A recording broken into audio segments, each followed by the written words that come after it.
Welcome back to Ways to Love Your Money. I'm Elizabeth Dawson, and we want to pick up from last week. We have Grace Castillo with us, and she masters as a life coach and also a business coach. So I'm going to let her explain a little bit more about what she does in case you missed last week's show. But we want to talk about the emotion around money and the emotional behavior around things that we make choices on.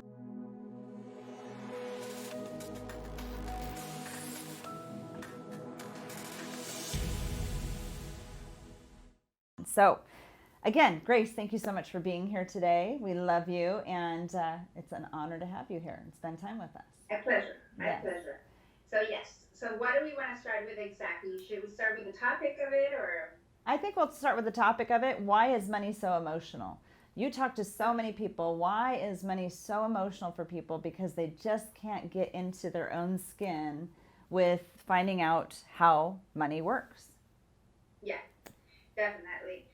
Well, money is so emotional, and it's even I don't know. Like we all know that in our depending on our own culture, there's some things that you're not supposed to ask about, right? Right. Because it's not good to ask either religion or finances, Mm-hmm. right? That you don't ask about those things, Mm-hmm. and why?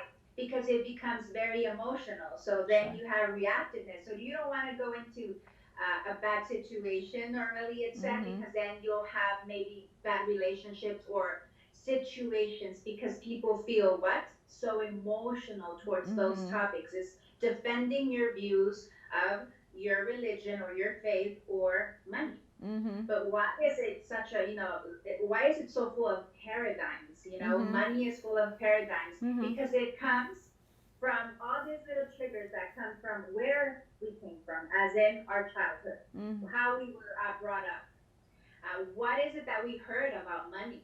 It all comes from there because I know people and I've coached people that have an awesome mentality and very open mentality about money, and it's amazing how they speak about it and are always wanting to share like just about money, about how to grow it, how to manage it, or just feel so free about it. Right? Sure. You're one of them, of course, but other people that I know as well. And I see how abundant they are as well. Their behavior is, but that comes because they were brought up differently about Mm-hmm. money. So we all have certain belief systems about money, and that's the reason that it's so emotional. Mm-hmm. So that this is a moment where we have to take a look as adults now that we are here. What is it exactly that I think about money? What are our core beliefs about Right. money? Right. And that is highly important, and that is the reason that is so emotional because it's all about perception. But the main thing that is emotional or that it has so much reaction, Mm-hmm. it is because it has different triggers from our past. Mm-hmm. I always say when something doesn't feel good in the present, check your past. Well, and I Yes. think you know this about me too. It's a miracle that I actually am in the industry of talking about money and finance because I grew up with a European mother, and absolutely, you never talked about money. You never went in her purse, and it was always the finger. That's why I'm using this right now. You never talked about dying, and oh my gosh, don't ever talk about religion or politics. Okay, so what are you Yeah. allowed to talk about? So Hmm. it's a miracle for me to be in this because I have a gift that has been given to me from God, and it's Yeah. been of patience and everything else. But when I first came into this industry, as you know, Grace, my it had to be I had to have a sign, and my sign was when my mother and father were getting ready to retire, and my mom said, "Okay, your dad can retire. I'm happy. This is great." That was a sign, and I took it. But a lot of people are so hung up on their emotion attached to money. We work so hard for it, but we don't have a relationship Hmm. with it. It buys Yes. us things, but do we have it? It's not something we want to control, but we want to be able to have a more adult relationship, if you will, with money. So, Correct. have you heard that term before, Grace? A more adult relationship with money, not something so subconscious that, oh, if I work hard, I can spend money and I can do these things. But it really kind of comes to a different place if we have an adult relationship or a mature, let's say a mature relationship with money. Yes, and it's definitely the thing is that we can't treat money like if it was not a deep relationship we have in life, because money is exactly like your partner. Let's say you have a relationship with your partner, you have to nurture it. You Mm-hmm. know, it's sometimes you have to do the whole same thing. You nurture it, you work for it, because you need to be working constantly on your relationship. Mm-hmm. You are just there for it. You need to know what is the state of your relationship with, Mm-hmm. with your partner. It's exactly, I always say that our relationships are our relationships, Mm-hmm. and it's important to love our money, love our relationships, manage our relationships, manage our money. Mm-hmm. It's the same thing on everything. But the point is that we start saying no, where partners are this way. Our relationship with partners are differently, and no, Mm-hmm. the way that you manage one thing affects the everything absolutely in our money, in our relationships, in our faith. We can't be just like, let's say, selective about it. Mm-hmm. It's important to have a healthy relationship with absolutely everything in our life. And when we start having this, I call it not being aligned.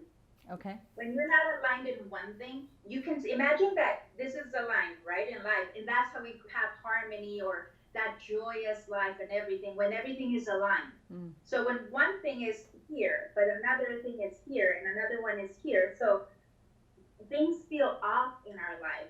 Maybe our career is not where we wanted, our profession, or our relationship with our partner, or then money.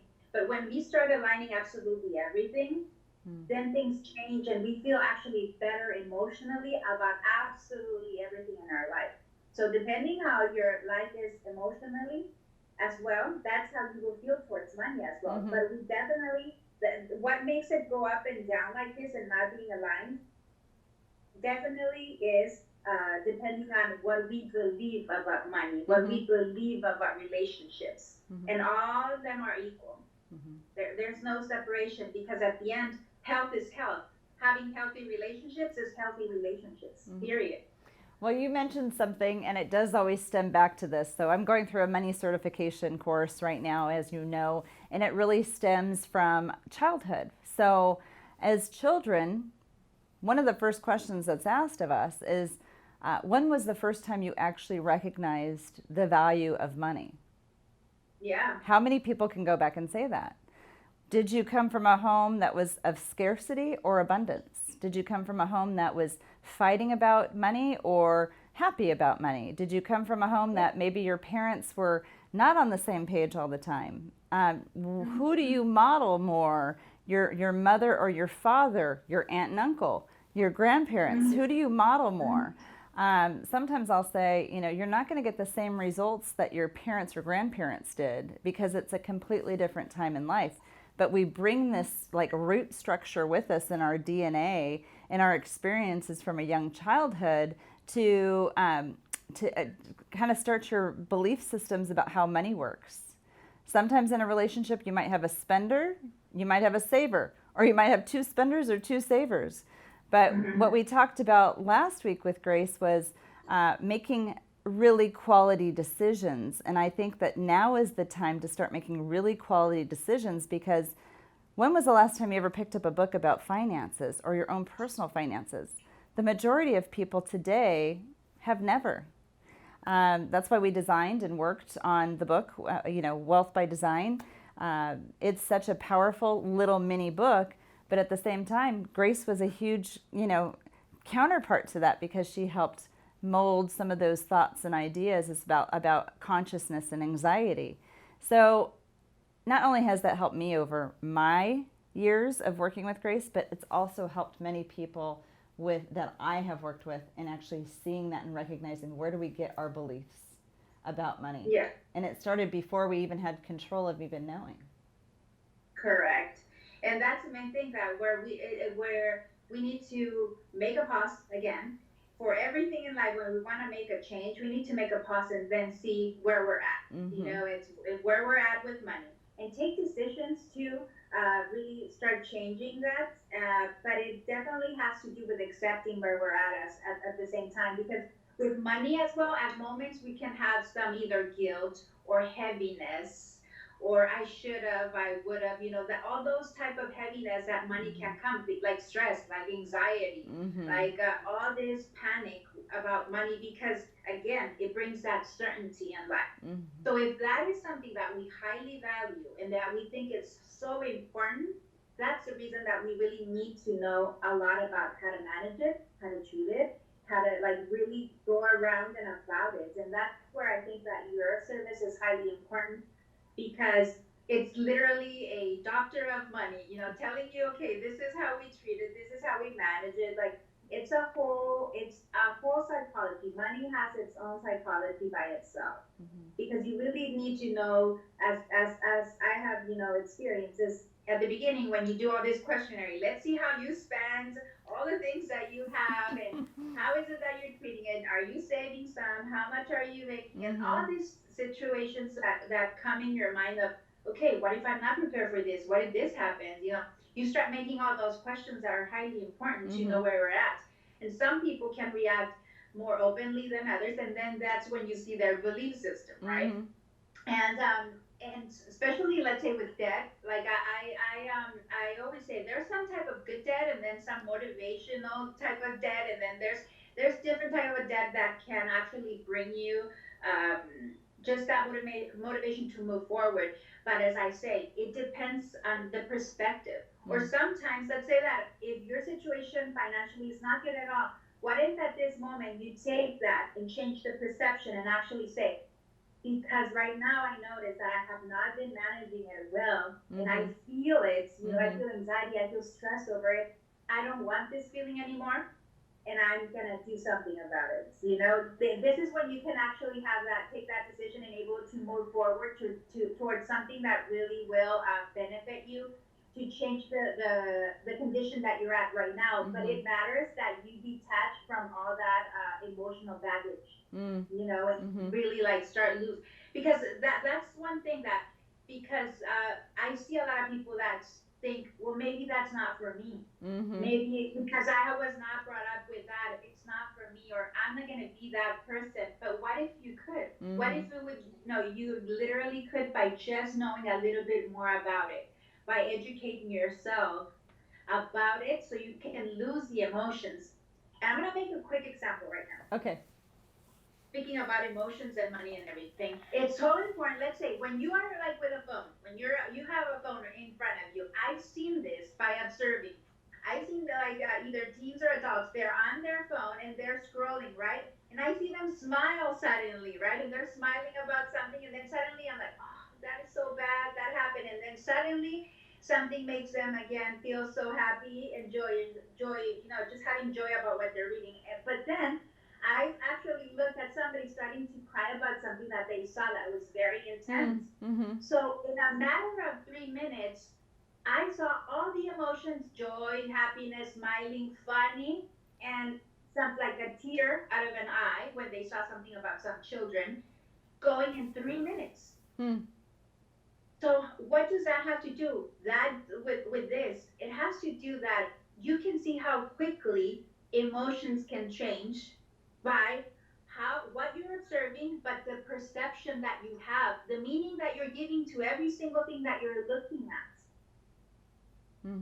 So imagine, like, let's say with money, if you have a certain perception, you can change that perception of how you're looking at things. It's the meaning that we give to things that makes it the way that we're responding to it. So let's say that you're looking at money right now a certain way, that can change. The whole perception can change. The Mm-hmm. whole emotion can change. And by you feeling better about money, by you feeling much more about the situation, even if it's not at the best condition, that can take you to that place where you want to be. Mm. Those are powerful, powerful words. My goodness, what do I want to pull from that just to end our show today? It's amazing. Grace has such insight, but can you imagine? And we all do it. If you're with that phone and you're scanning through it and you see different things, and some things make you happy and some things make you sad and some things make you feel melancholy, whatever it might be, maybe the first step is having a conversation about it. If you can consciously say, I need to make a choice to have a better relationship with money so that I won't have so much anxiety or fear around it, but that I can live a life free of that and start to change it. And I think that that's part of what Grace is saying here. There's so much more. She's a powerful wealth of knowledge. And, there's so many tools that you can use. Now, this is a statement that I want to use because I've been using it for a good amount of this year. If you want to have a better relationship with money, it's about taking those first steps, getting educated, talk to a financial professional, talk to a money coach, talk to a life coach. Start to get around the fears and anxieties that you have about it. Then your perceptions will change. But here's the biggest thing. If you want to create success, what are you willing to sacrifice to get there? And maybe now is the time saying, oh gosh, it's not for me. Well, then you're not ready for that wealth to come to you. You're not ready for that relationship with money or that relationship with joy and happiness. Now is the time to say, what am I willing to sacrifice? Is it time? Is it education? Is it knowledge? Is it talking to people? Is it getting good, wealth information from people so that you can get beyond those boundaries? I think it's the time. That's the first step, admitting it. Second step is seeking some help. If you want a copy of our book, Wealth by Design, let us know. We'll be happy to send it to you free of charge. You're welcome to go on Amazon and get it too. It's there, or you can listen to it if you're busy like everybody else that I know. You can listen to me, speak it to you in an audio version. So I want to say thank you so much. I'm so grateful that Grace is here with us today. It's been a joy to have her, and just love seeing all the beautiful things that she basically experiences with people and how to help them. So if you have any questions, please reach out to questions with an S at Elizabeth with an S, Dawson.com. We'll be back next week with a new episode.